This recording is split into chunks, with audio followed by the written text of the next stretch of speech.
Salut les amis, donc je reviens avec la troisième carte de guérir de ses blessures émotionnelles. Voilà, donc la troisième carte va inviter à reconnaître ses blessures. Donc pour ceux qui n'ont pas encore vu la vidéo sur ce jeu-là, je vous invite à regarder, il y en a deux déjà.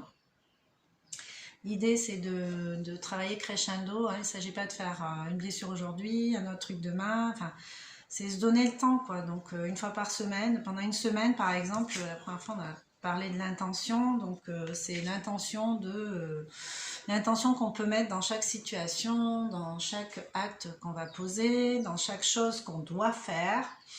Voilà, mettre de l'intention dans tout. Ça, c'est reprendre le pouvoir aussi de ne pas avoir la sensation de subir trop de choses en fait, parce que si notre intention est bonne, si on a l'intention de faire au mieux, de faire de notre mieux, si on y met une vraie intention, on devient plus spectateur, on devient acteur complètement.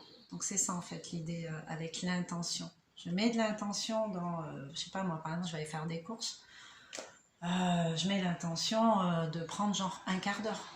Après, s'il y a des choses inattendues qui arrivent et que je mets 30 minutes, c'est pas la fin du monde non plus, mais voilà, je peux me dire, je vais faire les courses, j'ai l'intention de mettre 15 minutes pour faire les courses, parce qu'après j'ai un autre truc de prévu, ou alors je vais faire des courses, j'ai ma carte bancaire, je vais mettre l'intention de ne dépenser, mettons, que 50 €.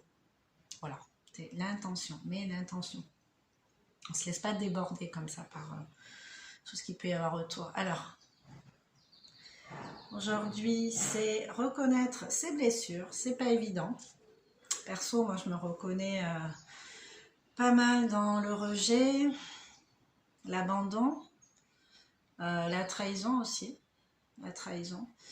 Première trahison, très jeune, très jeune. Seconde trahison vraiment marquante à l'adolescence. Donc, voilà. Je pense que même si je le sais, j'ai encore du travail à faire sur chacune des blessures. Donc imprégnez-vous de chaque carte, de chaque étape du jeu. Accompagnez-vous de tout ça pendant au moins une semaine. Essayez de vous en rappeler, de voir comment ça peut vous aider, ce que vous en comprenez par rapport à votre histoire, à votre comportement actuel, à votre comportement passé. Et mettez l'intention d'avancer en fait. Donc reconnaître ses blessures, je lis la carte. Reconnaître ses blessures, c'est prendre véritablement conscience de vos souffrances et accepter que vous pouvez les guérir en les écoutant et en les accueillant. L'univers se met au service de votre guérison. Donc voilà. Donc je vais faire comme d'habitude le petit jeu. Enfin, le petit jeu, entre guillemets, parce que c'est un jeu, mais pour moi, le JE, quoi, pas JEU, c'est un jeu. Et c'est ça que j'entends dans le mot jeu, en fait. C'est par le biais de la légèreté, travailler sur soi, en fait, sur le jeu, JE. Donc, on va commencer les différentes étapes. Hein. Alors, je vous lis un peu comment Anas Andrea, qui a créé le jeu, voit un peu... voilà, voit un peu tout ça et après on va faire les différentes étapes. Donc dans un premier temps vous allez accueillir. Aujourd'hui j'ai activé le mode avion donc on sera pas dérangé. J'y ai pensé, ouais, ça va rentrer hein. Donc voilà, je vais vous lire le texte, après je vais vous lire les différentes étapes, vous allez pouvoir fermer les yeux, respirer tranquillement, accueillir tout ce que vous entendez, tout ce que vous recevez. Et surtout, comment vous le recevez, mais sans jugement, juste dans l'accueil. Ah, voilà. Et puis après, plus tard, prendre de quoi noter et essayer d'y retourner pour voir où vous en êtes. Ce qui a bougé, ce que vous avez compris, voilà, ce qu'il y a à comprendre éventuellement. Alors, lorsque je parle d'identification des blessures, beaucoup de personnes pensent que je parle d'étiqueter la blessure. En réalité, il s'agit simplement de prendre conscience qu'il y a une ou des souffrances dans notre vie. Cela paraît évident pour certains, mais pas du tout pour d'autres. Certaines personnes croient que ces inconforts, difficultés, blocages sont tout à fait normaux, soit parce qu'ils les ont ressentis depuis toujours, soit qu'ils pensent que la vie est ainsi faite. Non, ces souffrances ne sont pas normales, elles sont le résultat de quelque chose qui n'est pas accueilli ni écouté à l'intérieur de soi. Donc, oui, effectivement, c'est pas évident pour un enfant parce que souvent ces blessures-là, de toute façon, elles apparaissent dès l'enfance. Donc c'est sûr, c'est pas évident d'avoir toutes ces consciences-là très jeunes, quoi. Mais l'idée, en fait, c'est plus tard de pouvoir... quand on les rencontre et quand on est face à certaines situations, c'est justement de pouvoir mettre le doigt dessus et essayer de comprendre des choses. Donc, prenez de quoi noter, respirez 3 fois. Bon, moi je vous ai dit, hein, pour l'instant, vous n'êtes pas obligé de prendre de quoi noter. Vous faites vos respirations et vous allez répondre aux questions. Quel comportement ou situation est très habituel chez moi et qui finalement n'est peut-être pas si normal? Réfléchissez. Et laissez venir dans votre tête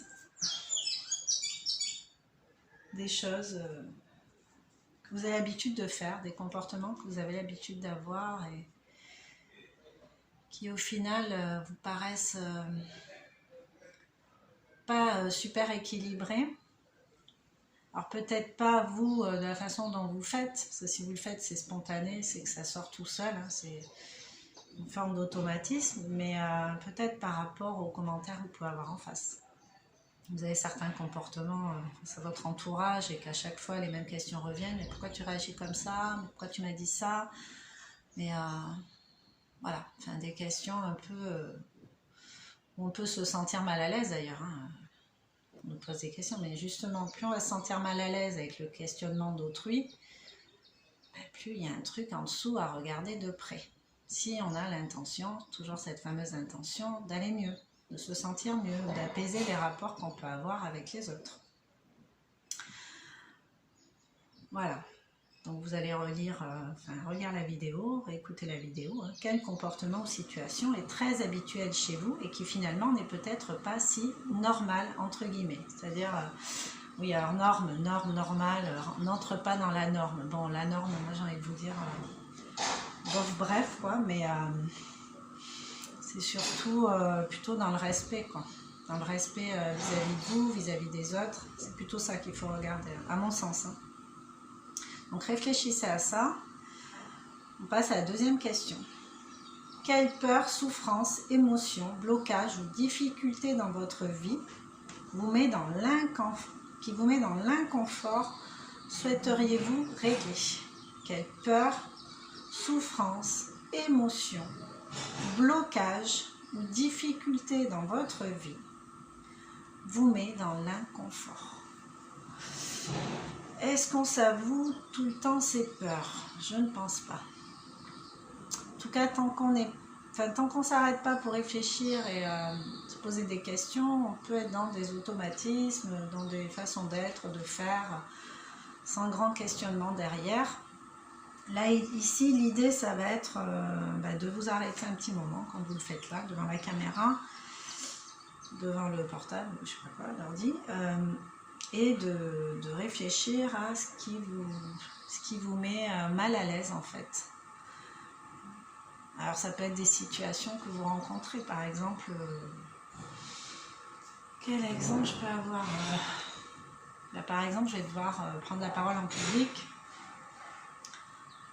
Mon patron me demande régulièrement d'intervenir en réunion ou tout simplement en réunion, hein, chacun doit s'exprimer.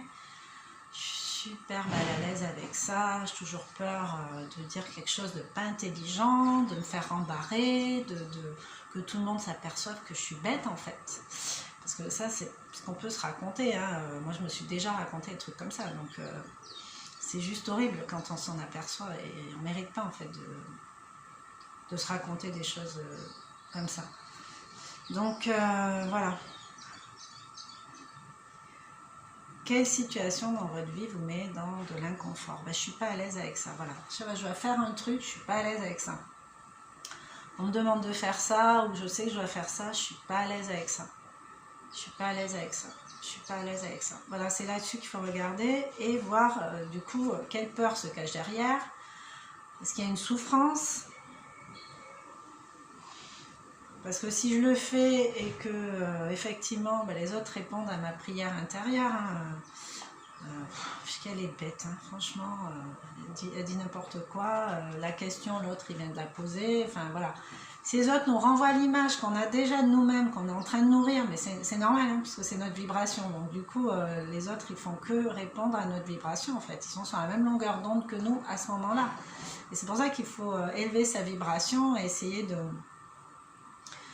d'être un peu plus serein, un peu plus en amour avec soi-même pour s'éviter les retours de bâton comme ça de l'extérieur, hein, qui ne fait que traduire ce qu'on a à l'intérieur. Voilà, quelle émotion est là? Donc, sensation de ne pas valoir le coup, de ne pas être intelligent, enfin c'est de la dévalorisation en fait. Hein. Une sensation de nullité. Bon voilà, je vous laisse réfléchir.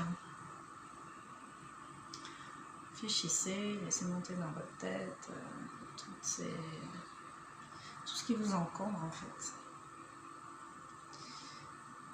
Et ensuite, on passe à la dernière question. Quelle prise de conscience avez-vous eue en répondant à ces deux questions? Donc, c'est pas un travail à faire en 5 minutes. Hein. Prenez votre temps, mettez-vous dans un coin tranquille. Vous ne serez pas dérangé, mettez le mode avion. Mettez le mode avion, vous serez plus serein et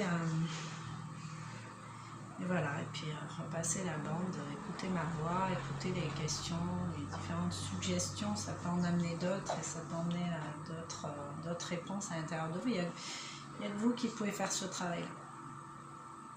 Je peux que vous aider à voilà, essayer de vous guider un peu dans ce cheminement-là, dans ce questionnement-là, avec ce jeu, avec moi-même, avec mes compréhensions, mais au final, c'est vous qui aurez les réponses. Donc je vais tirer une carte ressource.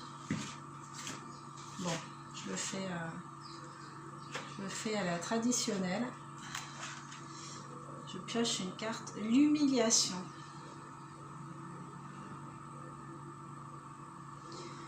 L'humiliation. Je suis la personne plus importante de ma vie. Donc il manque un mot en fait. Je suis la personne la plus importante de ma vie. Dans chaque situation, je reconnais mes besoins et je tâche de les respecter. Je suis profondément digne. Donc, ben voilà le hasard en fait. Hein. Parler en public, ne pas se sentir à la hauteur, se sentir nul d'avance en fait.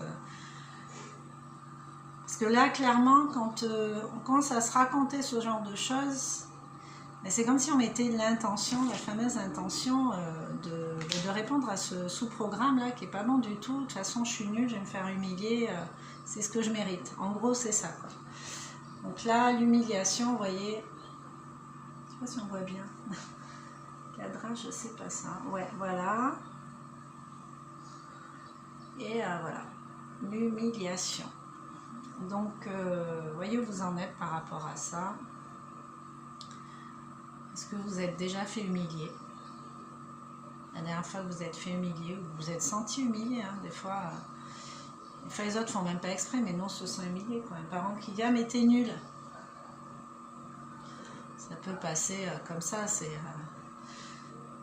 la spontanéité, c'est sur le moment, l'émotion du moment, mais c'est pas exactement ce que le parent voulait dire à la base. Parce que s'il savait l'impact que ça avait sur son enfant, je ne pense pas qu'il s'amuserait à ça, sauf si lui il a déjà cette blessure d'humiliation et qu'il n'est pas au courant qu'il est encombré par certaines émotions, certains ressentiments, une certaine ambiance, il va reproduire. C'est pour ça que c'est important de faire le travail sur soi. Donc voilà, travailler sur le sentiment d'humiliation, reconnaître ses blessures. Donc voilà, quand est-ce que vous êtes senti humilié? Est-ce que vous-même vous avez déjà humilié quelqu'un? Là, je tombe sur le masochiste. Donc ça, c'est la blessure de l'humiliation en fait. Bon, je vais la lire pour le coup. Je respecte le temple de mon âme, qui est mon corps. Je suis le bijou inestimable de ma vie. Je suis le bijou inestimable de ma vie. Mais bien sûr. Bien sûr, bien sûr. Quand tout le monde se sera barré, quand il ne restera plus personne autour, c'est sûr, on fait des enfants, mais comme on ne les fait pas pour soi, ben, ils ne vont pas rester ad vitam aeternam. Eux-mêmes, ils vont faire leur life. Bon, moi, perso, j'habite sur une île, donc jusqu'à ce que mes enfants enjambent l'océan pour aller vivre ailleurs, voilà, quoi, c'est tout à fait possible. Et moi, je suis OK avec ça, en fait. Je sais que moi-même, je suis partie de Bordeaux assez jeune, hein, j'avais 23 ans. Donc, j'ai laissé mes parents, mes amis. Je suis venue ici tenter l'aventure. Avec un aller simple, je ne savais pas si j'y retournerais. Enfin, voilà, j'avais juste envie de changer d'air, de climat aussi. Donc, je l'ai fait. Donc, nos enfants, on ne les fait pas pour nous. Et même si on a 10 enfants, bah, c'est pas évident que... C'est pas obligatoire qu'ils restent avec nous. Nos amis, ben, moi les amis que j'avais là-bas, bon, je suis toujours en contact avec eux, mais c'est pas pour ça que je m'en suis pas fait d'autres ici. Et il y en a qui sont restés, il y en a qui sont partis, il y en a beaucoup qui sont partis. Donc dans la vie, on a plusieurs périodes en fait, hein, plusieurs cycles, plusieurs ambiances en fonction des gens qu'on fréquente à certains moments de nos vies. Et du coup, bah, quand tout ce petit monde-là ne sera plus là, qui sait qui va rester? Et même le soir, au fond du lit ou dans les chiottes, ou je sais pas, des fois on est avec soi-même en fait. On est avec soi-même, donc soi-même, c'est soi-même, c'est mes soi, mes mémoires. C'est ça soi-même en vrai. Donc voilà, donc je vous invite à réfléchir à tout ça. Du coup la vidéo elle est un peu longue là. Je vous invite à réfléchir à tout ça, refaire les exercices, écoutez bien, notez, mais avant ça, apaisez-vous, tranquillisez-vous au mieux et accueillez ce qu'il y a à accueillir. Sans jugement, juste dans la constatation, le bilan des faits.